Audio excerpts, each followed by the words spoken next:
இயேசுநாதர் ஜெபத்துக்கு பதில் வராமல் இருக்கவே இருக்காது. என் ஜெபத்துக்கு பதில் வராதுன்னு சொல்லு ஒத்துக்கிறேன்.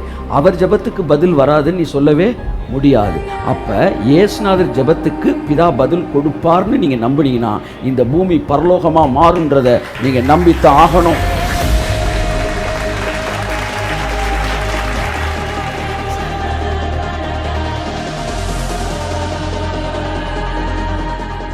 பரலோகத்தில் செய்யப்படுவது போல பூமியிலும் ஒன்று செய்யப்படணும்னா பரலோகத்தில் இருக்கிற ராஜ்யம் பூமிக்கு வரணும் அப்படின்னு அவருக்கு தெரிஞ்சனால ஜெபத்தை தெளிவா பண்றாரு. உம்முடைய ராஜ்யம் வருவதாக உம்முடைய சித்தம்.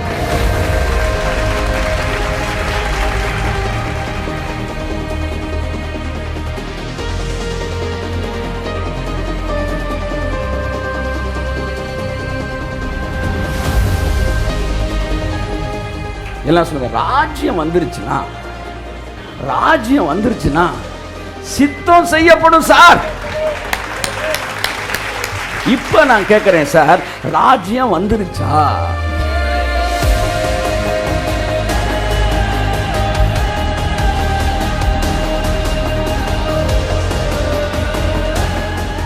ஆதாம படைக்கிறப்ப அடுத்து யார் பிறக்க போறான்னு அவருக்கு தெரியாமலாம் கிடையாது. பிறக்கிற எவனும் அப்படின்னா இந்த உலகத்தில் இனிமே எத்தனை கோடி பேர் பிறந்தாலும் அத்தனை பேருக்கு ஏற்கனவே பேர் வச்சுட்டாராம்.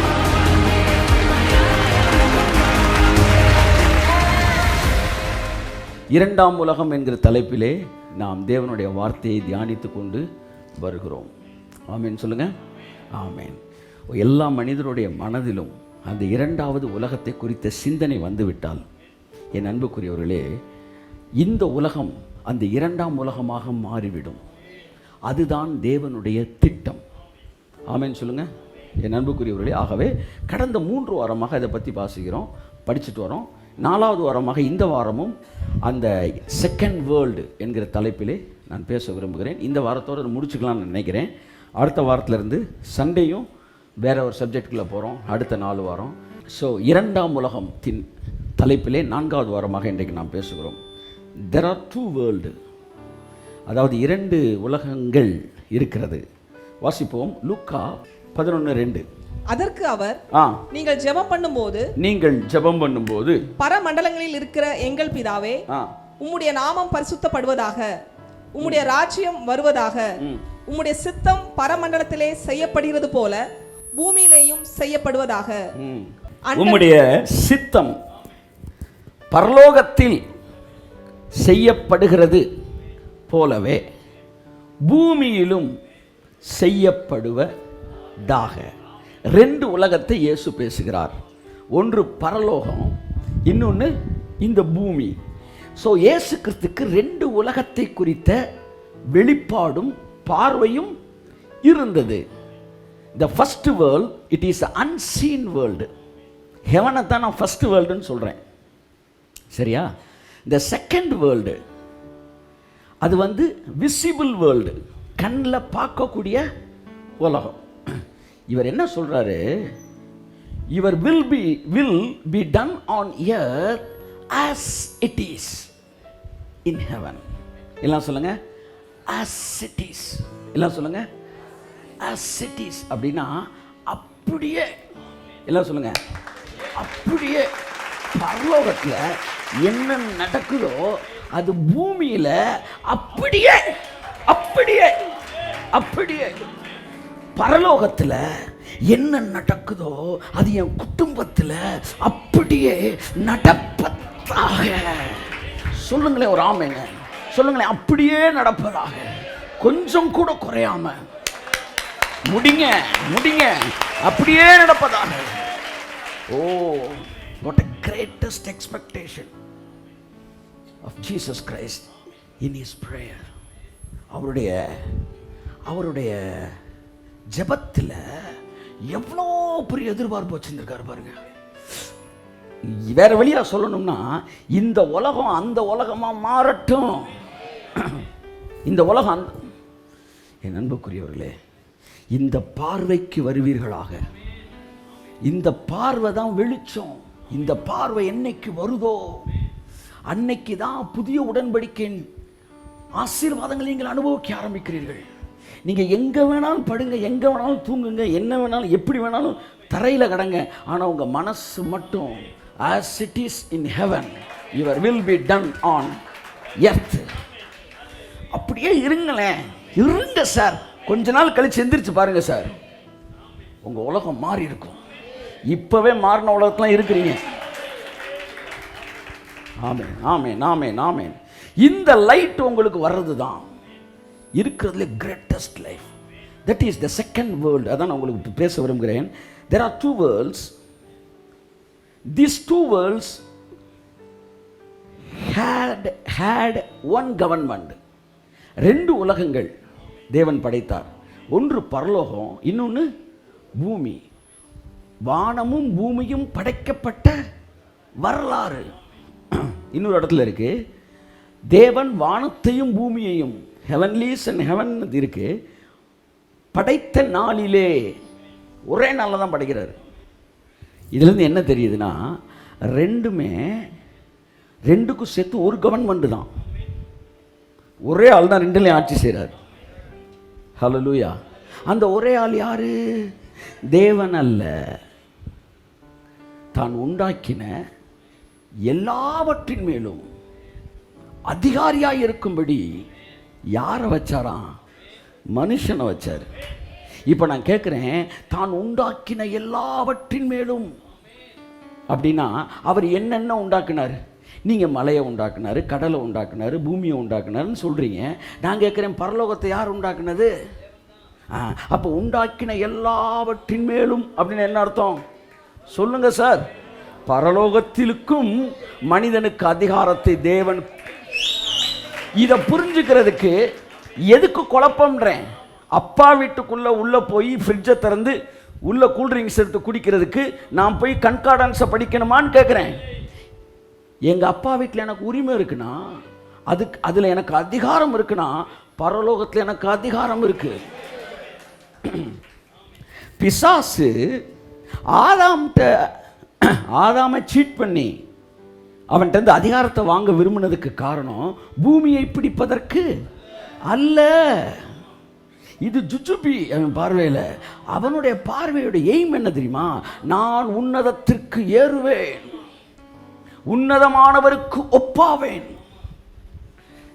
நட்சத்திரங்களுக்கு மேலாய் என் சிங்காசனத்தை உயர்த்துவேன், ஸ்தாபிப்பேன். இந்த பிளான அவன் நினைச்சானா. அந்த நினைச்சனால அவன் தள்ளுண்டு போனான். இது ஆதாம் படைக்கப்படுவதற்கு முன்பாக உருவாக்கப்பட்டது, நடந்தது அப்படின்னு நமக்கு சொல்லி கொடுத்துருக்குறாங்க. பைபிள் எதுவும் தெளிவா இல்லை. ஆனால் சில வேத வல்லுநர்கள் என்ன சொல்கிறாங்கன்னா, நான் உன்னதத்துக்கு ஏறுவேன், உன்னதமானவருக்கு ஒப்பாவேன். அப்போ போகணும்னா எப்படி போகிறது சொல்லுங்க? எப்படி போகிறது? உங்களுக்கு எப்படி புரிய வைக்கிறது? பேசும் படம்னு ஒரு படம் இருக்கு. அந்த படம் பார்த்தவர்கள் பாக்கியவான்கள். அதில் கமல்ஹாசன் என்ன பண்ணுவார்னா, அட பாவி, ஸ்டேஜ்லேருந்து கமல்ஹாசனை ஸ்டேஜ்லேருந்து பிசாசே பேசுகிற. சரி, அந்த லிஸ்ட்டில் கூட சேர்த்துக்க.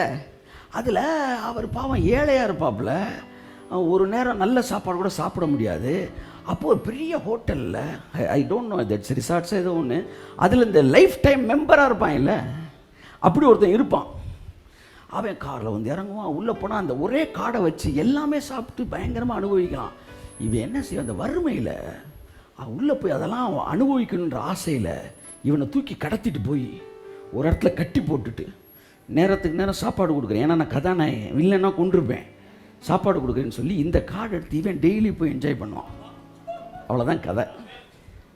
இதுதான் பிசாசு செஞ்சது. ஆதாமை கட்டி போட்டுட்டு அவன் பாக்கெட்டில் இந்த கார்டை உருவிட்டு இந்த பூமியிலையும் அதிகாரத்தை எடுத்துட்டு பரலோகத்துக்கும் போயிட்டான். யோபு சொல்லுது, தேவபுத்திரர்கள் கூடி வந்திருக்கும் போது அங்கே சாத்தானும் அவர்கள் அருகில் வந்து நின்றான். என்னப்பான்னா அப்படின்றான். ஸோ உன்னதத்திற்கு ஏறுவேன், உன்னதமானவருக்கு ஒப்பாவேன் அப்படின்னு பிளானை போட்டு ஆதாம்கிட்ட சாத்தான் வாங்கினான்ல, அங்கே வந்து தள்ளுறாரு பாருங்க. நீ இனி மண்ணை புசிச்சு மண்ணில் தான் இருப்பேன்னு சொல்கிறார்ல, இதுதான் சாத்தானுடைய வீழ்ச்சின்றான். இதுக்கு முன்னாடி அவன் வீழலை. இதுக்கு முன்னாடி வீழ்ந்திருந்தால் ஏதேன் தோட்டத்துக்குள்ளே சாத்தானை வைத்ததிலே தேவனுக்கும் பங்கு இருக்கிறது. ஒரு நல்ல தோட்டத்தை வீட்டுக்குள்ளே வச்சுட்டு உங்கள் பிள்ளையை வச்சுட்டு வீட்டில் நல்லவாமை உள்ளே விட்டீங்கன்னா, ஏவாள் முதல் குற்றவாளி, ஆதாம் 2வது குற்றவாளி என்றால் தேவன் அதை விட முதல் குற்றவாளி. ஏன்னா உள்ளுக்குள்ளே எப்படி சர்ப்பத்தை விட்டீங்க? அப்போ உள்ள அவன் இருக்கும்போது அவன் பிசாசா இல்லை, அதுக்கப்புறம்தான் பிசாசாவே மாறுறான் என்று சில வேத வல்லுநர்கள் சொல்லுகிறார்கள். அப்போ நீ தேவனுடைய ஏதேன் தோட்டத்தில் இருந்தவன், பத்மராகம் பதுமராகம் இவைகள் மத்தியில் உலாவினவன் அப்படின்னா இதெல்லாம் வீழ்ச்சிக்கு முன்னாடி. அப்போ எதுக்கு அவனை வச்சாரு? To be an escort, body guard, protection. ஆதாமுக்கு ப்ரொடெக்ஷனாக தான் அந்த ஆர்கேஞ்சல், அந்த ஏஞ்சல் அவனை வச்சுருந்தாரு. ஆனால் அவன் என்ன செய்கிறான்? பிளானை போடுறான். இங்கே கிளிக் பண்ணால் அங்கே போகலாம். பூமி வானத்தின் வாசல். நீங்கள் வானத்துக்குள்ளே போகணுன்னா பூமியை கேப்சர் பண்ணால் தான் வானத்துக்கு போக முடியும். அப்போ பூமியை அவன் கேப்சர் பண்ணதுக்கு ஒரே நோக்கம் வானத்துக்கு நுழையிறது. ஸோ முதல் உலகம். ஆனால் அவனால் நுழைய முடியவில்லை. நுழைய முடிந்தது. அதற்கு பிறகு இயேசு கிறிஸ்து என்ன செய்கிறார்? பூமியிலே மனுஷனாக பிறக்கிறார். மனுஷனாக பிறக்கிறார். பிறந்து எங்கேருந்து பிறக்கிறாரு? பைபிள் ஒரு வசனம் வருது, ஆதாமை எடுத்த மண்ணை தேவன் என்ன செய்கிறாரு? ப்ரொடெக்ட் பண்ணுறாரு. ஏன் அந்த மண்ணை ப்ரொடெக்ட் பண்ணுறாருன்னா, அடுத்து அந்த மண்ணில் இன்னொரு உடம்பு செய்ய வேண்டியது இருக்குது. அந்த உடம்பு யாரோட உடம்பு? இயேசு கிறிஸ்துவோட உடம்பு. எனக்காய் ஒரு சரீரத்தை நீர் ஆயத்தம் பண்ணினீர். ஏன்னா எந்த மண்ணிலேருந்து வந்தவனை நீ தோக்கடிச்சியோ அதே மண்ணிலேருந்து உருவாக்கப்பட்டவனை ஜெயிப்பான். சரீரம் ஆத்துமா அங்கேருந்து வந்துச்சு, சரீரம் அங்கேருந்து வந்தா பிசாசு சொன்னா இது கல்லாட்ட சார். வந்தவன் இங்கேருந்து வந்தவன், 2வது நீங்கள் அங்கேருந்து அனுப்புனீங்கன்னா கல்லாட்டணும். அங்கேருந்து வந்தது அவருடைய ஆத்துமா, இங்கேருந்து கொடுக்கப்பட்டது சரீரம். அப்போ அதே மண்ணில் உருவாக்கப்பட்டா 2ஆம் ஆதாம் பைபிள் சொல்லுது பார்த்தீங்களா?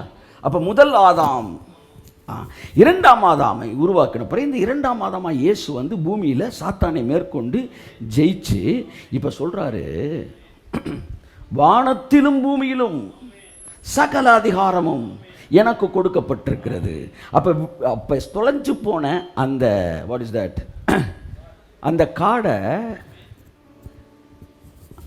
அந்த கிரீன் கார்டை கையில் எடுத்துட்டு இப்போ சொல்கிறாரு, வானத்துலேயும் பூமியிலையும் அதிகாரம் வந்துருச்சுன்னா அப்போ ஆதாம் தொலைச்ச கார்டுக்கு என்ன அதிகாரம் இருந்துச்சு? 2 உலகத்துக்கான அதிகாரம் இருந்துச்சு. ஆனால் சாத்தான் ப்ராமிஸ் பண்ணும்போது இந்த பூமியை ஃபுல்லாக தரேன்னா அவர் சொன்னார், நம்ம எய்ம் இந்த பூமியே கிடையாதுப்பா, நம்ம எய்மு வானமும் பூமியும். அதே மாதிரி அவர் ஜெயிச்சிட்டார். ஆதாம் பாவம் செய்த போது முதல் உலகம் 2ஆம் உலகமும் ஒன்றாக இருந்தது. இப்போ நான் முதல் உலகம்னு எதை சொல்கிறேன்? பரலோகம். பூமி 2ஆம் உலகம். 2க்கும் ஒரே கவர்மெண்ட் இருந்துச்சா? இங்கே இருந்து தான் இங்கே என்ன நடக்குதோ அது அப்படி இங்கே நடக்கும். இங்கே எப்படி அந்த ஆம்னி சயின்ஸ் இருக்குதோ அப்படி இங்கேயும் அது இருக்கும். ஏன்னா 2ஐயும் தேவன் ஒன்றா தான் படைச்சார். நீங்கள் 2ன்னு ஒன்று இப்படி பார்க்கக்கூடாது. இதில் 2ன்னு ஒன்று இப்படி பார்க்கணும். புரியுதா நான் சொல்கிறேன் உங்களுக்கு? புரியுதா? ஆமாம். அப்படின்னா ஒன்றுக்கு மேலேயே இன்னொன்று இருக்குது. இப்போவும் அந்த முதல் உலகம், அந்த ஹெவன் வந்து the next dimension of earth is heaven. அது it is an unseen world. It ஏற்கனவே சொல்லி it is an invisible. Invisible means invisible. அந்த கண் வந்துருச்சுன்னா உங்களுக்கு அந்த உலகம் தெரிஞ்சிடும். இப்போ அந்த முதல் உலகமும் 2ஆம் உலகமும் ஆதாம் பாவம் செய்தோன்னா டிஸ்கனெக்ட் ஆயிடுச்சு. கனெக்ட் ஆன உடனே இந்த உலகம் என்னவா மாறிடுச்சு? விழுந்து போன ஒரு உலகமாக என்ன செஞ்சிருச்சு? மாறிடுச்சு. இப்போ இயேசு வந்து ஜெபம் பண்ணுறாரு, பிதாவே, பரலோகத்தில் உம்முடைய சித்தம் செய்யப்படுவது போல பூமியிலும் உம்முடைய சித்தம் செய்யப்படுவதாக. Your will be done on earth as it is in heaven. பரலோகத்தில் நடக்கிற மாதிரியே எனக்கு இங்கேயும் நடக்கணும். அதுதான் என்னுடைய ஜெபம்னு நான் சொல்கிறேன் சார். கட்டாயம் இயேசுநாதர் ஜெபத்துக்கு பதில் வராமல் இருக்கவே இருக்காது. என் ஜெபத்துக்கு பதில் வராதுன்னு சொல்லு ஒத்துக்கிறேன். அவர் ஜெபத்துக்கு பதில் வராதுன்னு நீ சொல்லவே முடியாது. அப்போ இயேசுநாதர் ஜெபத்துக்கு பிதா பதில் கொடுப்பார்னு நீங்கள் நம்பினீங்கன்னா இந்த பூமி பரலோகமாக மாறுன்றதை நீங்கள் நம்பித்தான் ஆகணும்.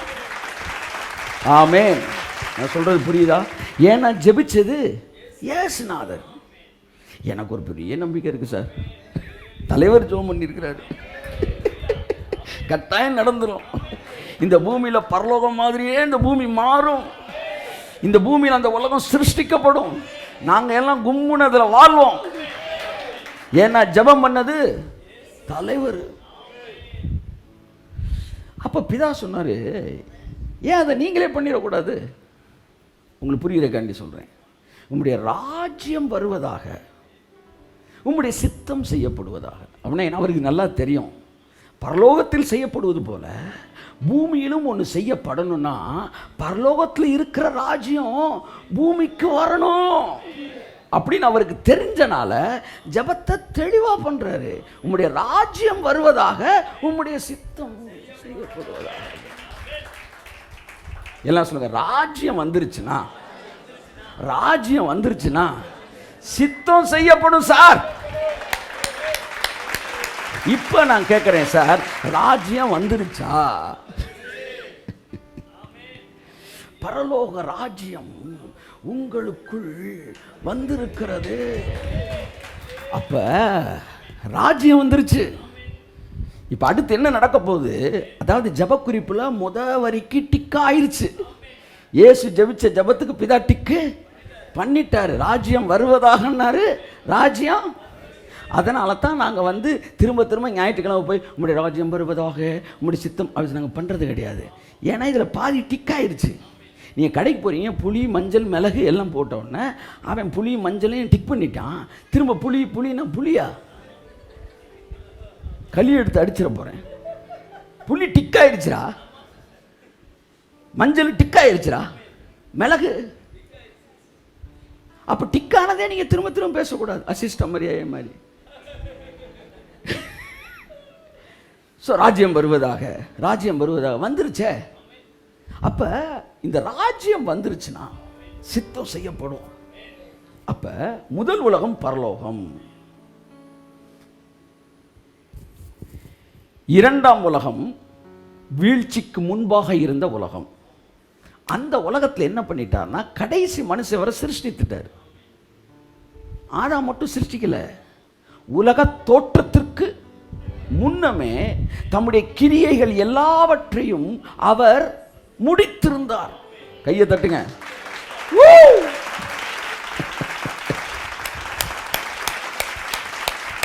நாளைக்கு என்ன நடக்கும் நீங்க யோசிக்கிறீங்களே? யோசிக்கவே வேணாம்.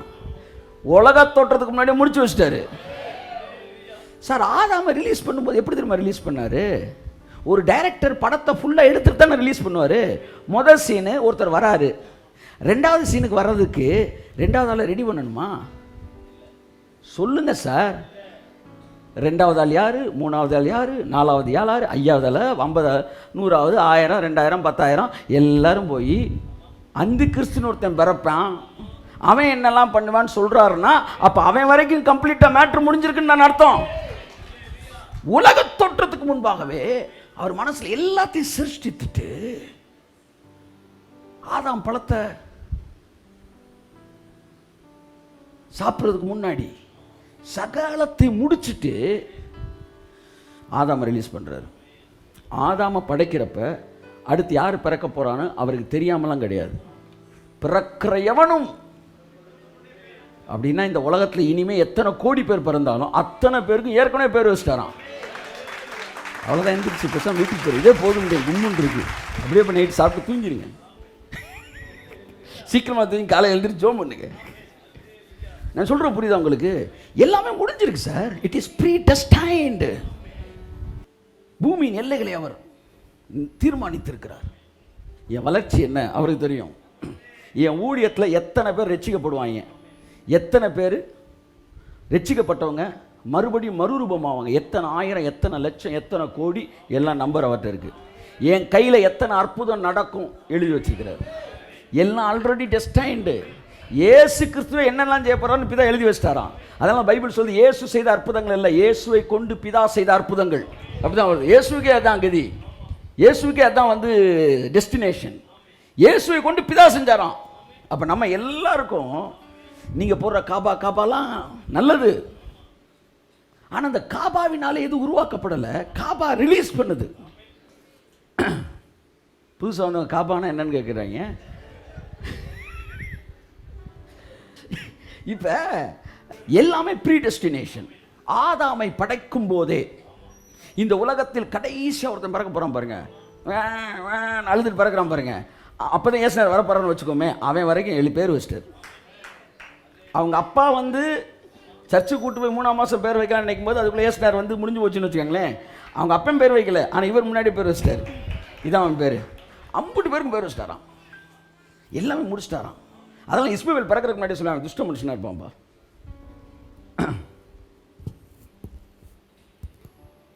சாலமன் அமைதியாக இருப்பான். இயேசு தமிழ் ஜனங்களின் பாவங்களை நீக்கி அவர்கள் ரட்சிப்பார். பிறக்கிறதுக்கு முன்னாடியே பேர்னா வெறும் பேர் கிடையாது, கேரக்டர். ஹீப்ரூவில் பேர்னா கேரக்டர். பிறக்கிற எவனும் பிறப்பதற்கு முன்பாகவே அவன் குணத்தை ஒப்பிப்பாராங்கிறது. இப்போ சொல்லுங்கள், உலகத்தோட்டத்துக்கு முன்பாக எல்லாத்தையும் முடிச்சுட்டு 7ஆம் நாள் ஓய்ந்தாருன்னு என்ன அர்த்தம்? ஆதாமை படைச்சிட்டு ஓயலை, ஆதாமுக்குள்ளே முழு உலகத்தையும் சிருஷ்டித்து தான் ஓஞ்சிட்டார். எல்லாம் ரெடி பண்ணிவிட்டு குதிரையை தட்டி விட்டுட்டு ரேஸில் எப்படி ஓடுது அப்படின்னு உட்காந்தார். அவருக்கு தெரியும் க்ளீனாக ஓடி. இதுதான் செகண்ட் வேர்ல்டு. ஆனால் செகண்ட் வேர்ல்டில் ஒரு பெரிய அசம்பாவிதம் நடந்துருச்சு. பழத்தை புசிச்சிட்டான். பழத்தை புசிக்காதன்னு சொன்னார். புசிச்சுட்டா இப்படி ஆகி போகிறோம்னாரு. புசிக்கலைன்னா இப்படி இருக்குன்னாரு. புசிக்காட்டி எப்படியோ அந்த வேர்ல்டு ஏற்கனவே சிருஷ்டித்துட்டாரு. இப்போ சீசன் கேட்குறேன், புசிச்சுட்டா அதுக்கும் வழி இருக்குது, அமைதியாக இருங்க, யாரும் டென்ஷன் ஆக வேணான்றார். ஐயா பழத்தை புசிச்சுட்டாயா, பழத்தை புசிச்சுட்டானா அப்படிலாம் பிதா நெஞ்ச பிடிக்கல. உடனே இவங்கெல்லாம் வந்து ஐயா பழத்தை புசிட்டான், கிளிக்கு ரெக்கம் முளைச்சிருச்சு, பறந்து போயிடுச்சு அப்படிலாம் சொல்லலை. அவர் புசிட்டானா, சரி ஓகே. இப்போ என்னுடைய அன்பு என்னன்றது எனக்கு தெரியும், ஆனால் இவன் புசிச்சனால இப்போ தான் என் அன்பு என்னன்றது அவனுக்கு தெரிய போகுது. இதை வந்து இன்னொரு எனக்கு ஒரு வாய்ப்பாக நான் பயன்படுத்தி கொள்கிறேன். அப்படிதான் அவர் சர்வ ஞானி, சர்வ ஞானி. உங்களுடைய முடியெல்லாம் எண்ணி இருக்காராம். அது ஒரு மொழிபெயர்ப்பு சொல்லுது, உங்கள் முடிக்கெல்லாம் எண்ணி இருக்காருல்ல, நம்பர் போட்டு வச்சிருக்காராம்.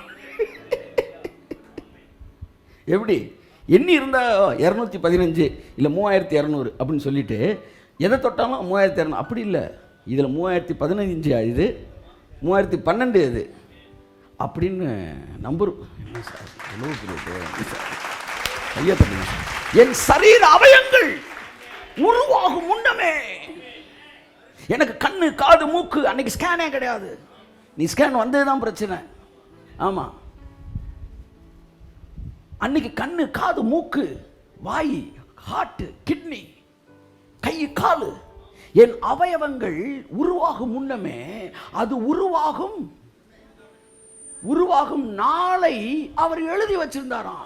22 ஜஸ்டினுக்கு ஹார்ட், 23 கை காலு, 28 ரிலீஸு போட்டு வச்சிருந்தார். சார் உங்கள் கண்ணு எப்போ வரும்? டேட்டு போட்ட பிறகு தான் கண்ணு வந்துச்சு. கண்ணு வந்த பிறகு டேட் எழுதலை. அப்போ ஜோம் பண்ணியாங்களா? யார் சொல்லுங்கள்.